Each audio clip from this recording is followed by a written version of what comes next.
Wow, that's quite impactful, huh? What we just heard from Elena. Yeah, I just have to let that sink in because I don't think that we realize, and I think that this whole conference is very much about making the invisible visible, hearing stories from passionate entrepreneurs, who feel passionate enough about this topic and how you can change it. And I first want to invite you, Lucas, to maybe tell us a little bit about BIBAK and about who you are and what is your drive, what is your passion, and why did you create BIBAK? Sure. So hello. So my name is Lucas. I'm the co-founder of BIBAK, a company we launched with my partner Yasmin like 5 years ago. But the company has only one mission, is to empower the food service industry to transition from a single-use packaging model to a reusable packaging model. And so we put all our energy into that.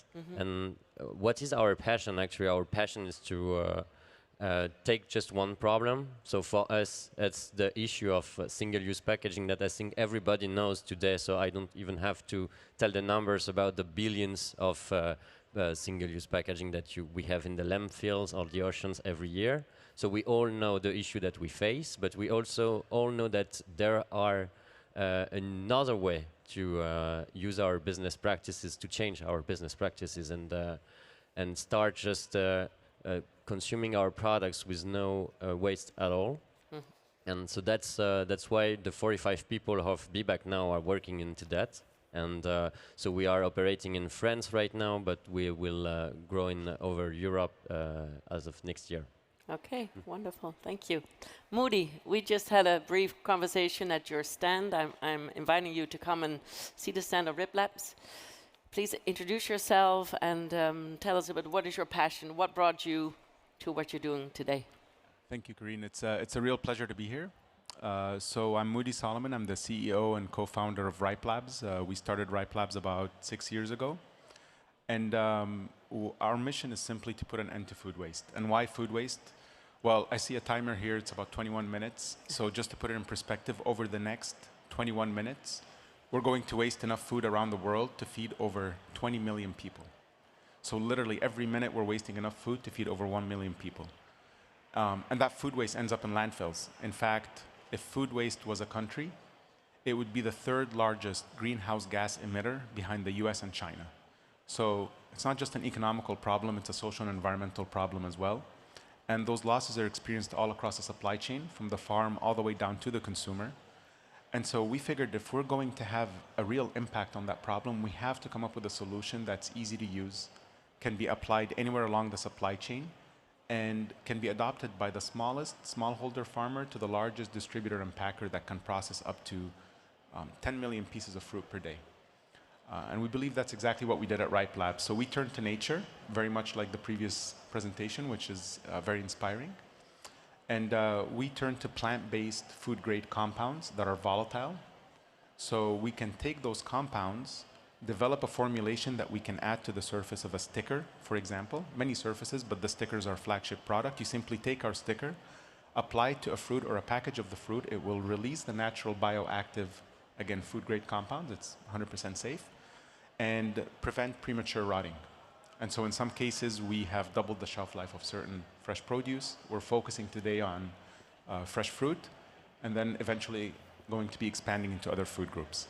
Okay, thank you for that introduction.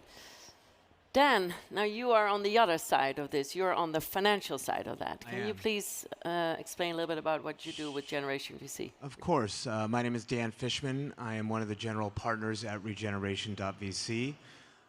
Regeneration is an early stage climate tech fund focused on finding and investing into the founding teams that are reimagining our consumer industries.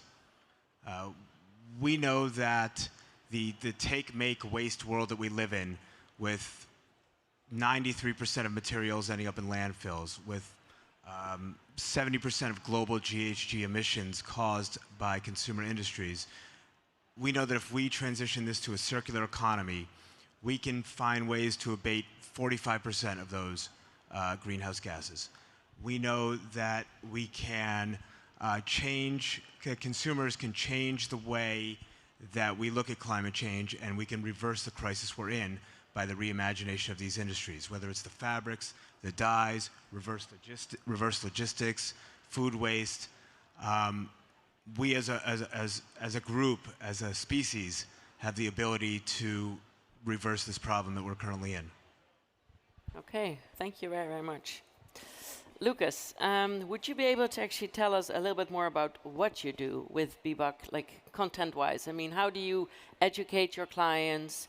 I mean, do you feel that you can actually, that you have more of a function in that way with them?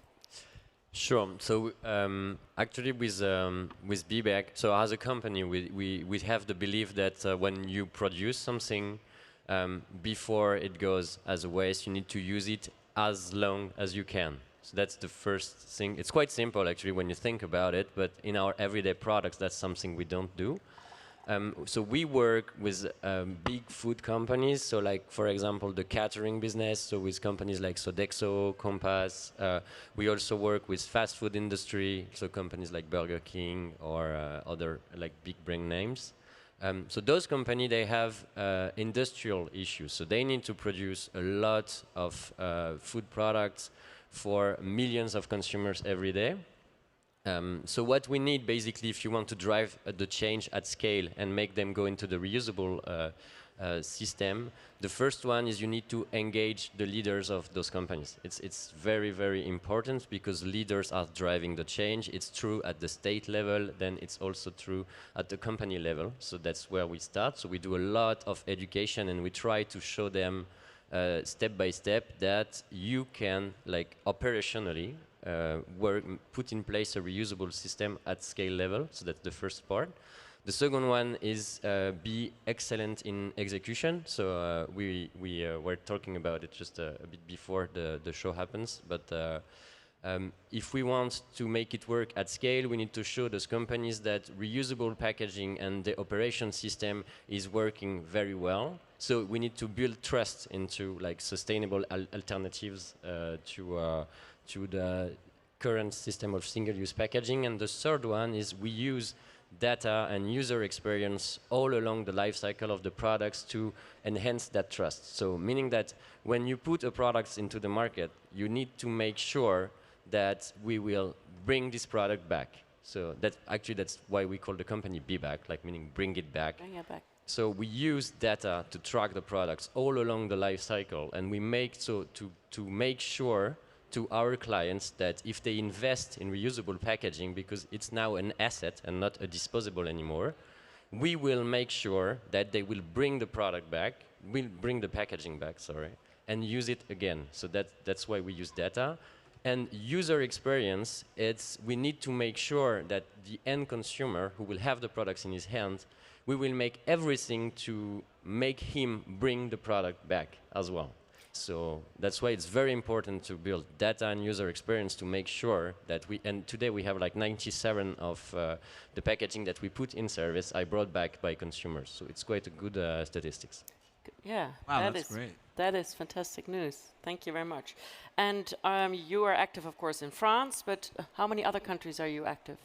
So right now we decided to work only in France. Okay. So we started, the company started 5 years ago, but it's growing very quickly, and that's the reason. It's also because we have laws in Europe and in France that are now forcing our clients to use reusable packaging. That's also one part.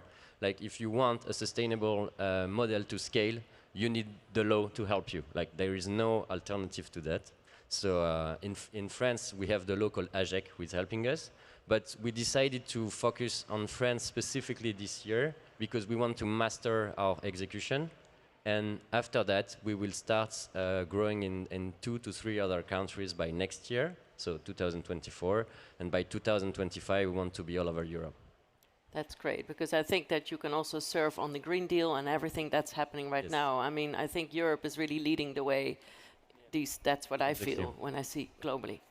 Okay, Moody. So we were also chatting before. You were saying that you really want to have like a scalable solution. Can you tell us a little bit more about how you communicate with the smallholder farmer? Because I mean, that's actually where your product comes from. Yeah, no, that's a great question. So, to begin with, we actually ended up focusing on distributors and packers and retailers. But as you clearly noted, the smallholder farmer is absolutely integral to our mission. And so to do that, we have to, again, come up with a solution that is not just scalable, but from an economic standpoint, it has to be affordable for those smallholder farmers. And given the diversity of our formulation, that it can be applied to a variety of surfaces, it's really what differentiates us from some of the other solutions that are out there that will enable smallholder farmers to adopt it.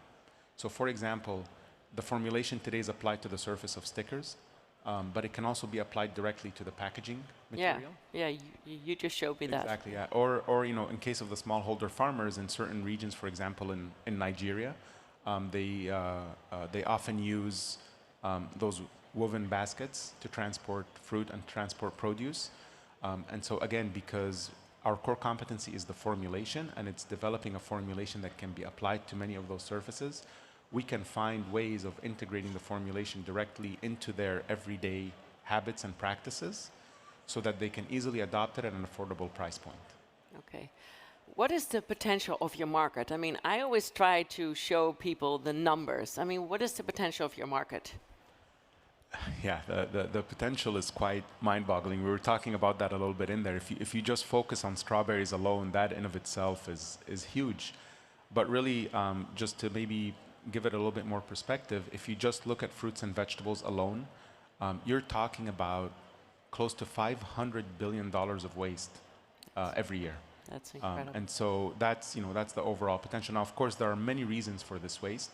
We focus on a segment of that waste that makes up about 10 to 20%. So conservatively, you're still looking at just fruits and vegetables alone at about $50 billion. But then the beauty of this technology is it can and will be applied to other food groups as well. So meat, seafood, dairy, really anything that's perishable.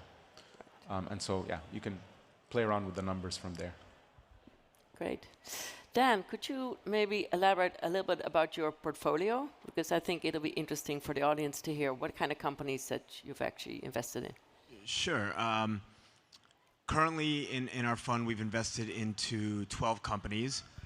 Everything from micro-scale carbon capture that works at a point source in buildings, so office buildings, multifamily residential, HVAC rooms, capturing the flue waste, the CO2 flue waste, and converting those into stable chemicals that then could be used, green chemicals that could be used in everything from detergents and soaps to fertilizers and other goods. We have invested into recycling sorting technology using AI, a company out of the UK called Grey Parrot. We have a real estate prop tech company called Tulu that basically applies sharing economy principles to multifamily housing units. So the idea that if you live in a building with 100 units, does everyone really need to have their own vacuum cleaner or printer or tools? So an IoT-based shared economy platform.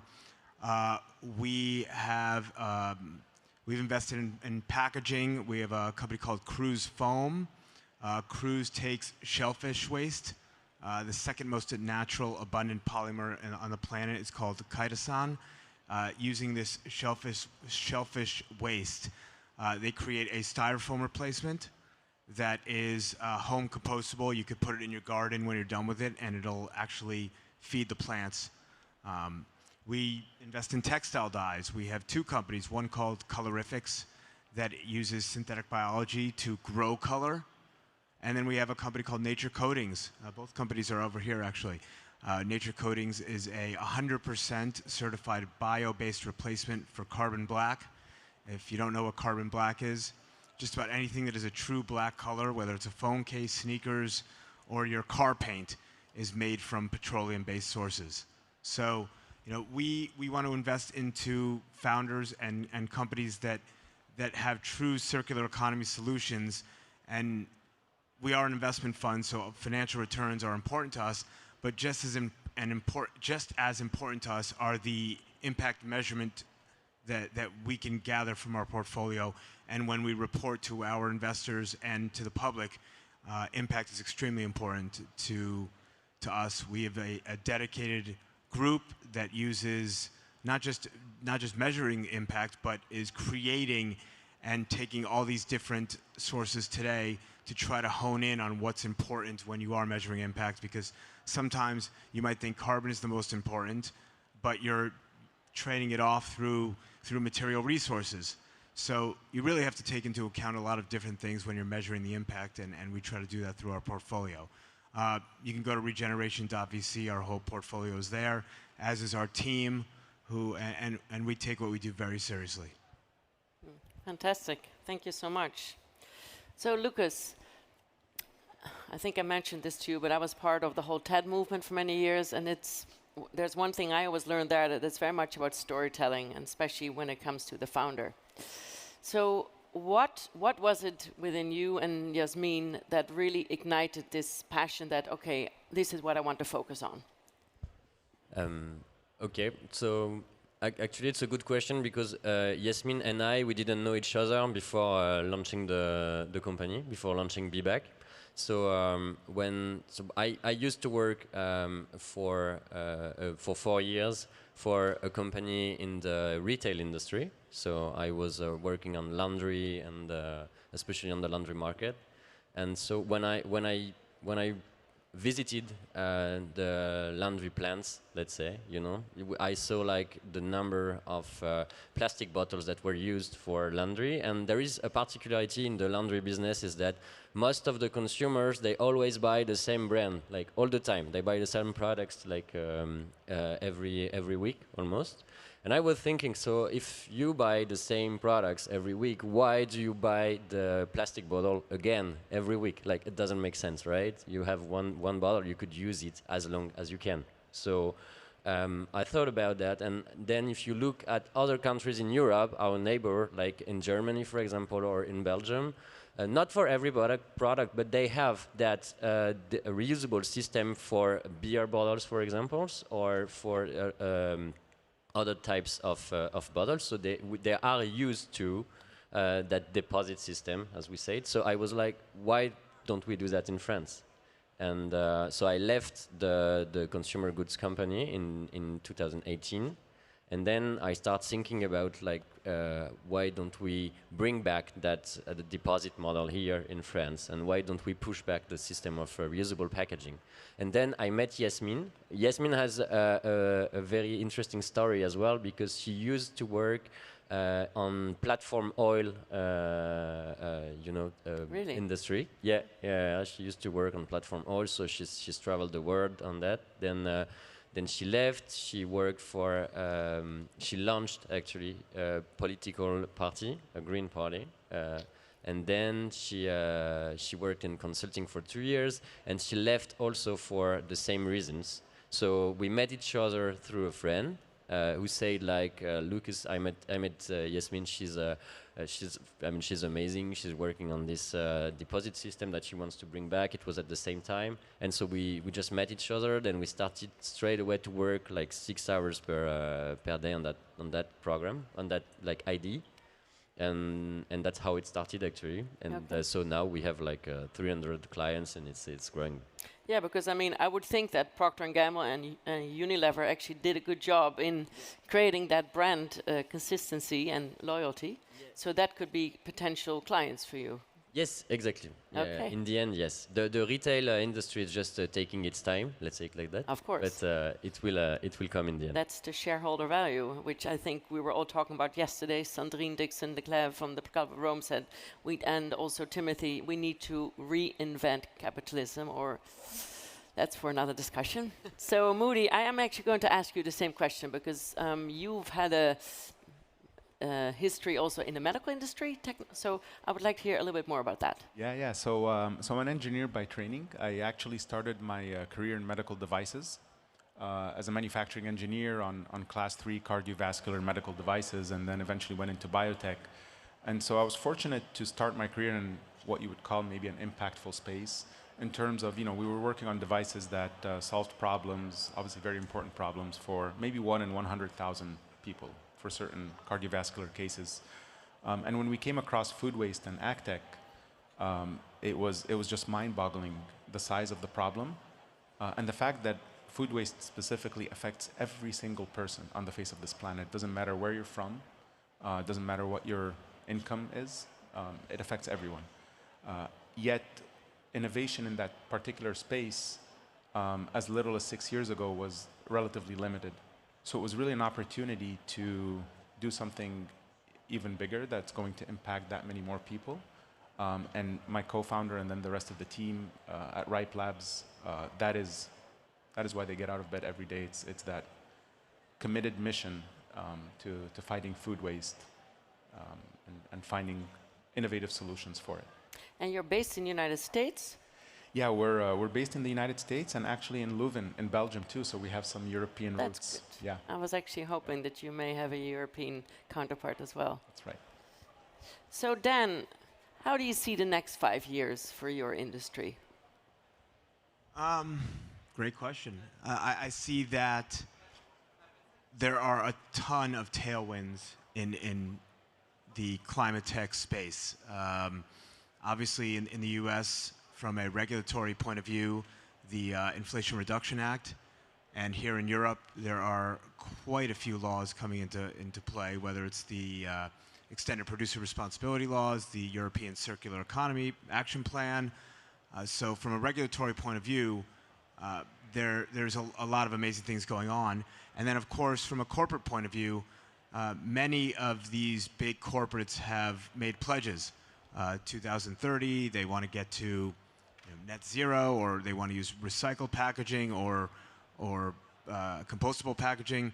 So between the combination of these two paths that are going on, and obviously we know when it comes to the corporates, they make these claims and they make these plans without necessarily knowing how it's going to get done. And so where we come in is kind of in the middle there. We're finding and funding these founders who the innovation that these founders are creating is truly extraordinary. When I got out of college in the late 90s, the real smart innovation was coming in the tech space. Everyone wanted to go into tech, the internet companies, solving problems in that space. Nowadays, you find this generation, climate change is what keeps them up at night. It is the #1 problem for much of Gen Z. Over 90% of Gen Z looks at climate change and looks at the environment as the #1 issue that we need to solve as a species. And so we feel that we are in the right place at the right time. I come from a background of operating in consumer brands. I was in the apparel and lifestyle space for a while, moved over into the food space. So I come from a background of two industries that have had, they've done a lot of negative things into the world in which I live in, world in which we all live in.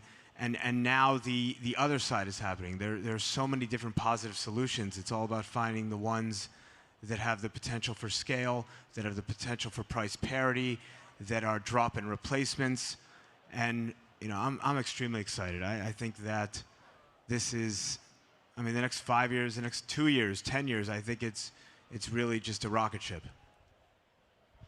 Well, thank you so much. I think we all realize that bringing these two together, that's what it's all about, because I think that the biggest growth in the world comes from small and medium enterprise. People don't often like to hear that, but that's just the way it is, and it's because that's where the passion is and the money is there, and this is what I try to do with Women of the World as well, and then female entrepreneurs and female investors. So I want to thank all three of you, because our time's up, unfortunately. Thank you. And Thank you. well, I hope Thank that you very we much. can Do we continue all this hug? discussion.